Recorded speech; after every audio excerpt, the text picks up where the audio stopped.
The Andy Warhol Diaries was co-executive produced by Ryan Murphy. So I was very, very nervous pressing play considering all of the turds he has given us since the normal parts. But I can happily report that the Warhol Diaries is so good that I can forgive Ryan Murphy for Hollywood, Versace, The Boys in the Band, The Politician, and The Prom. But not Halston. Ewan McGregor as Halston is unforgivable.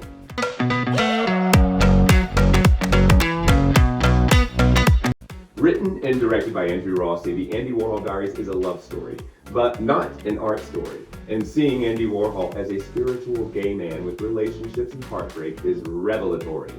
The Andy Warhol Diaries is a 6-part docu-series based on Warhol's published diaries of the same name. Andy dictated these diary entries over the phone to his assistant Pat Hackett every morning between November 1976 and February 1987. She edited down the transcript to 800 pages from 20,000.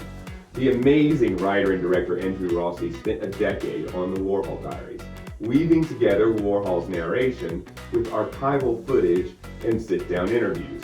The coolest, most awesome aspect of this documentary is that it is narrated by Andy Warhol. Yes, they recreated Warhol's voice using AI, and a performance by Bill Irwin. It's amazing to hear Andy narrate his story and become a robot, as he said he wished to be.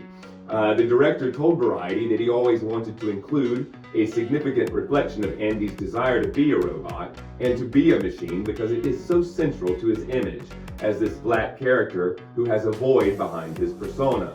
So his goal in reproducing Andy's voice was not to escape the mechanical limitations of AI. Instead, he wanted to lean into the idea that this voice is the product of the machine that he aspired to become. Rossi combined Warhol's voiceover narration with archival footage, sit-down interviews with the likes of historians as well as fun people, like John Waters and, oh too briefly, the mesmerizing Jerry Hall.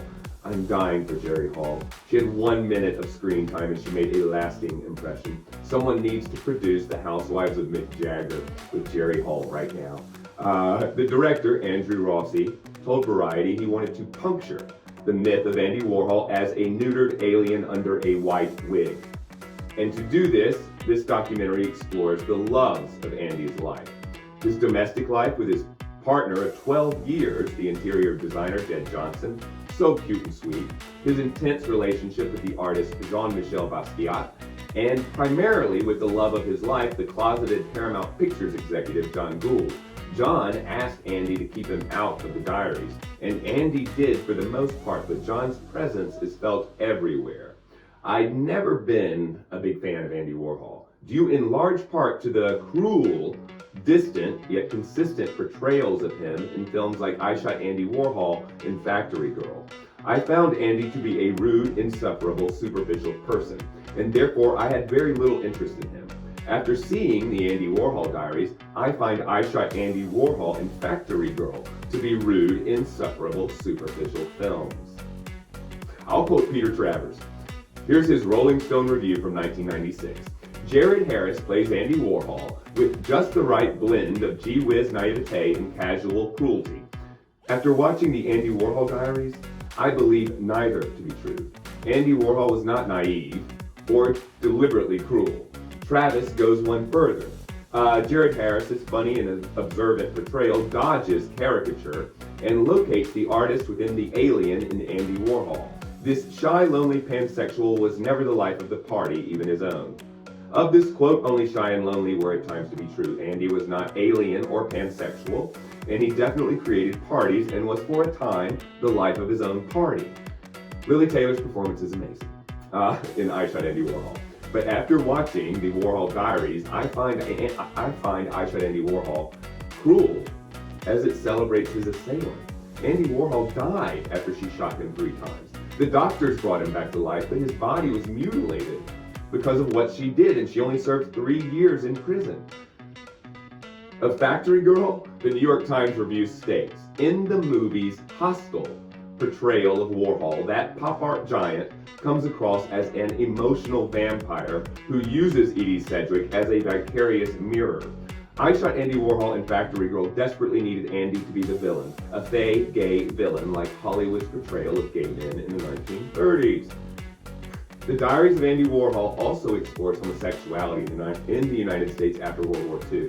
The heteronormative American society of those decades was cruel to same-sex relationships, and the damage inflicted upon Andy and all the rest of our ancestors was profound. The odds were stacked against our relationships surviving, and Andy had 2 long-term relationships. I'm not going to give away any spoilers, as there was a whole lot about Andy Warhol I did not realize. The series builds like any great limited drama series over 6 well-structured, engrossing episodes. I kept hitting next episode. Episode 6 was shocking, to say the least. I feel so fortunate to be a gay man in 2022, so very, very fortunate. The director, Andrew Rossi, believes that investigating Andy Warhol's humanity has a broader ethical value.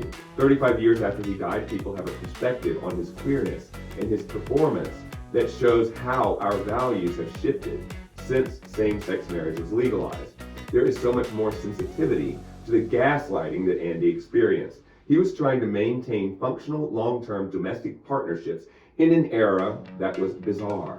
There is so much to learn about our present moment by revisiting the past, and so much to be thankful for as well. Definitely check out the Andy Warhol Diaries on Netflix. All right, y'all. Until next time, always remember, living well is the best revenge.